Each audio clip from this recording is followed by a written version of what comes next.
Hello! Today we're going to look at Latin American civilizations, which included the Incans, the Mayans, the Aztecs, and start to kind of look at European exploration as it impacted those civilizations.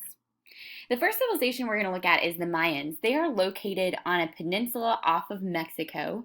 The Mayan Empire stretched from southern Mexico to northern Central America. So really from approximately here all the way into Mexico. Predominantly, the Mayans are going to be in Mexico. That's going to be the main location that you'll find the Mayans. The lowlands included dry shrub forest and fertile rainforest. They do have some areas that are rainforest and some that are forested. They're traditionally going to live in a region that is going to also have lots of trees. The mountainous region is generally cool and dry. So there's a lot of different climates in the Mayan Empire. Farmers grew crops on terraces using irrigation canals. So if you see in the picture in the top right-hand corner, in the mountainous regions, the Mayans are going to use terraces. Essentially, they're going to create some steps going up the mountain to create flat land where they could farm. They're then going to be able to use the runoff from the rain coming down the mountain to create the water for their crops. The terraces in general increase the land that's available for farming by creating these flat areas in which they could plant some crops. They had a big farming surplus, so as they use terraces, the amount of food begins to increase, and as the amount of food begins to increase, their population grows, and they start to allow for specialization of labor. That's very similar to the development of ancient civilizations like Mesopotamia and Egypt. They start to see their cities growing out of villages and then becoming centers for trade. So as those cities become bigger, they're going to start to trade with one another. Overall, the Mayans had four social classes: the ruling class, nobility, peasants, and slaves. Again, this is going to mirror some of those ancient civilizations we previously studied. The god kings of each city-state and their families made up the ruling class. Nobles were made up of scholars, architects, and merchants, and the peasants included farmers and laborers.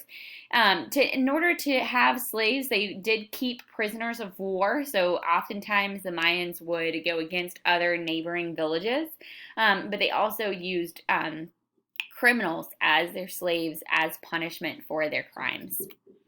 The Mayans were polytheistic. They worshipped about 160 different gods, but they didn't believe in a happy afterlife like many of the other civilizations we've studied. Like, for example, Egypt, they believed that when you went on, that your soul was weighed, and then you would have a happy afterlife. They didn't believe in that in the Mayan culture. Mayan rulers performed religious rituals in temples on top of pyramids. The most famous is Chichen Itza, which is down in the bottom right-hand corner there. So at the very top where you see the opening of a door, they would do the rituals there. They believed that the higher the temple, the closer they were to the gods. They used a lot of astronomy in order to inform their gods. Again, very similar to those ancient civilizations. The Mayan kings sometimes declared war on neighboring city-states to gain control of different trade routes. So while they were all of the kind of similar descent, they did have some issues as far as as far as war goes.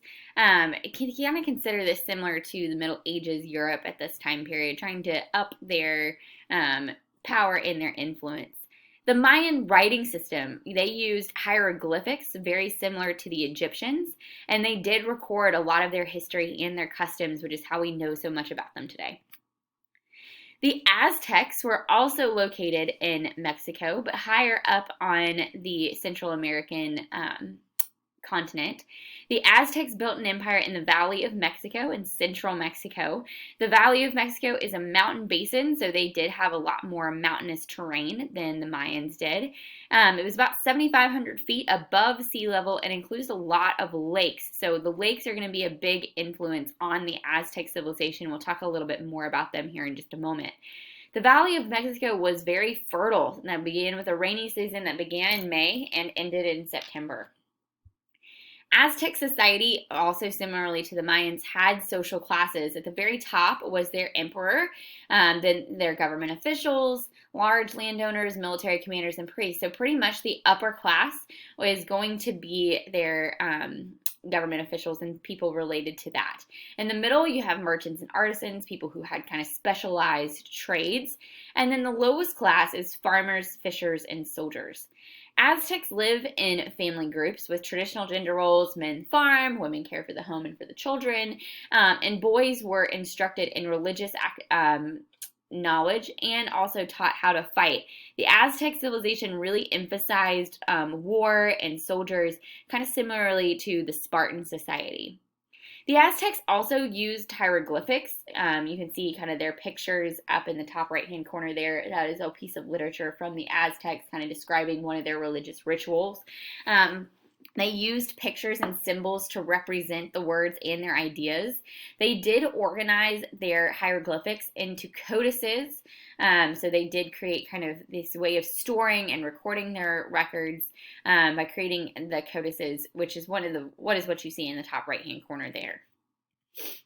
The Aztecs were polytheistic as well. They had about 1,000 gods. Most of them are agricultural because, again, there is an emphasis there on feeding the civilization and looking at agriculture. Most families had small altars in their homes to kind of worship their own gods, and priests are going to practice rituals on top of pyramids. So, again, you see in the picture up at the top right-hand corner, very similar architecture to the Mayans. They were very geographically close to one another, so they would have shared a lot of ideas. The economy is going to be based on agriculture and tributes from conquered people. So the Aztecs did make some human sacrifices, kind of like they've been known for. So that's kind of something to keep in mind. Because they had lots of lakes, they did have a lot more access to water. And so one of the things that they did to farm their crops was creating what's called a chinampa. So the chinampas were these man-made lakes, kind of islands that were in the middle of the lakes that they would do the farming on, that allowed the crops to have a lot of access to water. During war, Aztecs killed everyone except for the warriors because they would then use them as slaves because they would assume that the warriors were the strongest of those previous people, and so they would use the warriors then as slaves. Tenochtitlan was the major city in the Aztec civilization. It was the very center of the empire, and again, it's located kind of in the middle of a lake, and so they actually have it connected using bridges and causeways. So you'll see one of those causeways in the bottom left-hand corner. A causeway is just kind of a small strip of water that people use to travel on. In Tenochtitlan, you see lots of large structures. So in the picture, you can see lots of palaces, temples, and government buildings that kind of used extravagant architecture to show their greatness and their power. At the very center, you kind of see it's on the far left-hand side. They have the largest temple, which was called the Great Temple, and it had 2 temples on top of it. Again, kind of using that architecture to show their power.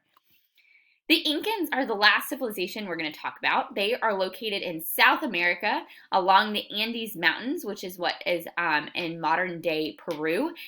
They are going to be very separated from one another and use roads extensively because they're going to be so high up in the mountains. Most of these mountains are covered by rainforests. And it's going to provide a lot of fertile soil for the Incans to use for agriculture. There were 2 main social classes, pretty much like the emperor, his family, and then everybody else. The lower class is made up of commoners, including farmers and artisans, and the Incans did not keep slaves. The Incans did have a very extensive military because they were so separated. They did have lots of military members. Traditionally, their military was made up of common people and that were required to serve for a period of time. This is very similar to the Spartans as well, who required their men to serve for a certain amount of time. The Incans were polytheistic, and they believed that their emperor was the son of one of the gods. And they built temples and held daily prayers and rituals to kind of worship those gods and that emperor.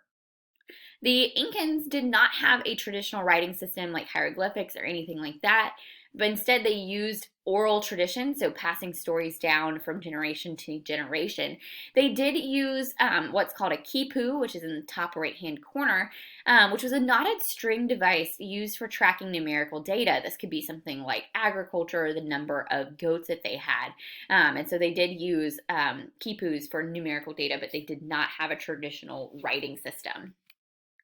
The Incans, because they were so mountain bound and separated because of the geographic features of the empire, they had to build a lot of roads in order to keep their empire connected.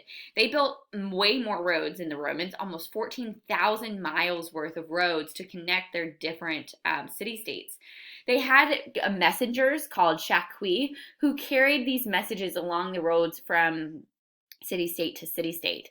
Trade is generally going to be limited because of the seasonal exchange. They did have a rainy season, and during the rainy season, it would be very difficult to travel in between the different city-states. Very similarly to the Mayans, the Incans also used terrace farming. Because they are located on a mountain, they're going to use those terraces, again, to increase the amount of space that they have to plant things, and then use the force of gravity of water coming down the mountain for their irrigation systems. They also raised animals, like most of the Incans are known for raising llama and emu in those larger and those higher elevations. There was a lack of farmland, so there wasn't a lot of large cities. The largest city that they kind of built was Machu Picchu, which was reserved for the emperor. Machu Picchu had lots of forts and palaces on it.